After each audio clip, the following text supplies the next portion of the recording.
नमस्कार दोस्तों, मैं राजू कुमार झा और आप जो एजुकेशन सेक्टर की जो ये वीडियो है आज, अब आप आपको इसमें स्पेस नासा से जुड़ी हुई एक जानकारी आई है, उसके बारे में बताएंगे।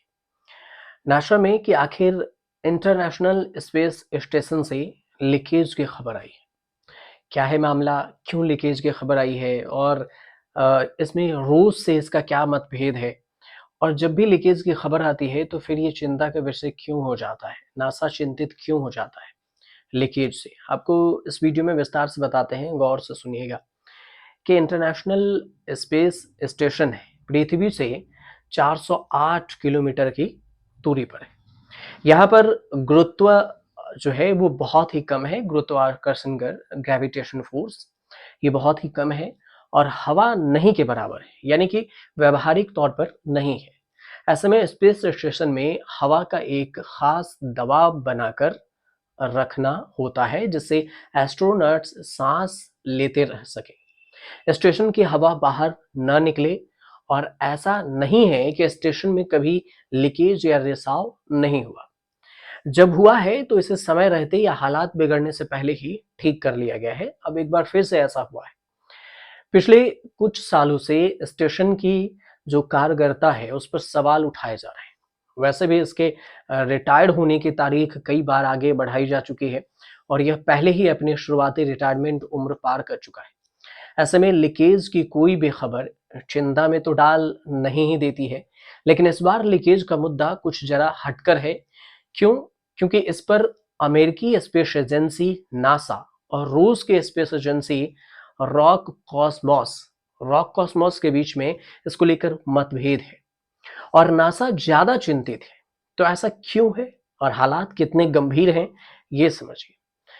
सबसे पहले कि लीकेज कहाँ हुआ है।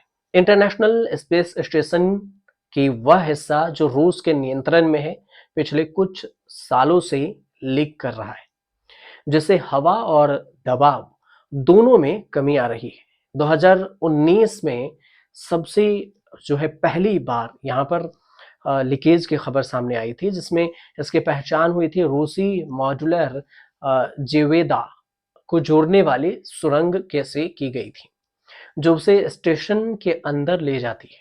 और इस सुरंग से अंतरिक्ष यान से सामान और आपूर्ति स्टेशन के अंदर तक पहुंचती है, कोई सामान अगर पृथ्वी से भेजा जाए तो। लेकिन इस साल इस रिसाव की दर नए स्तर तक पहुंच गई है, मतलब कुछ ज्यादा रिसाव की खबरें आई। नासा के ऑफिस ऑफ इंस्पेक्टर जनरल की नवीनतम रिपोर्ट कहती है कि देश के निरीक्षक अधिकारी इस मुद्दे को अंतरिक्ष स्टेशन के सामने सबसे बड़ी समस्या मानते हैं, जो कि चालक दल की सुरक्षा के लिए खतरा है। फुटबॉल के मैदान के आकार के स्पेस स्टेशन के रूसी और अमेरिकी हिस्से अलग अलग हैं, बटे हुए। लेकिन इस मुद्दे पर एक बैठक के दौरान अमेरिकी अंतरिक्ष एजेंसी की आईएसएस एडवाइजरी कमेटी के अध्यक्ष हैं, पूर्व नासा अंतरिक्ष यात्री हैं, बॉब कैवाना। उन्होंने कहा कि लीक मॉड्यूल की संरचना अखंडता और एक भयावह विफलता की संरचना के बारे में चिंतित करता है और चिंता जाहिर भी की। एक रिपोर्ट के मुताबिक रूसी अंतरिक्ष यात्री इसे ठीक करने में लगे हुए हैं, लेकिन नासा और रॉस कॉस्मोस जो है समस्या की गंभीरता पर सहमत नहीं है। रॉक्स कॉस्मोस ने अंतरिक्ष यात्रियों से समस्याग्रस्त जो है जगहों से निपटने के लिए कहा है।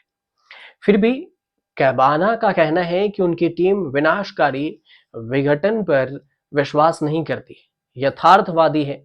कैमरन ने कहा कि रूसियों का मानना है कि अभी चल रहे हैं संरचना और जो चल रहे हैं वो सुरक्षित हैं, पर वे हमारी संतुष्ट के लिए इसे साबित करने के लिए असमर्थ हैं। और अमेरिका का मानना है कि यह सुरक्षित नहीं है, लेकिन हम इसे रूसी संतुष्ट के लिए साबित नहीं कर सकते। अब इस साल के सितंबर में ही रूस में हुई एक बैठक के बाद भी ये असहमति बनी हुई है और इस बीच में अमेरिका दोनों पक्षों के स्वतंत्र विशेषज्ञों एक्सपर्ट जो हैं उनसे इस मुद्दे पर मूल्यांकन करने के लिए प्रेरित कर चुके हैं, जिससे वह असल वजह आम सहमति तक पहुंच सके।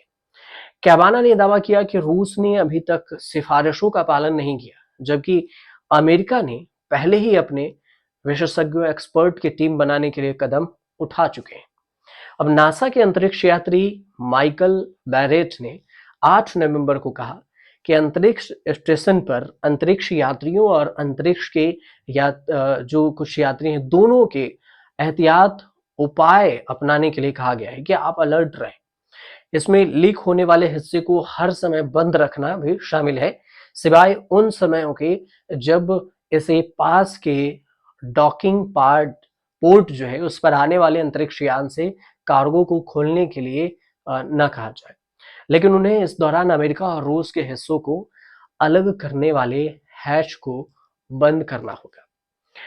ये सारे मामले दोनों तरफ से चल रहे हैं, एक सहमति और एक असहमति। लेकिन एक बयान में नासा ने बताया कि बहुत छोटी सी दरारें हैं और जो कि आंखों से दिखाई नहीं देती है, और इसके पास बैरिकेड और पाइपलाइन भी है, जिससे इन क्षेत्रों के डायग्नोस्टिक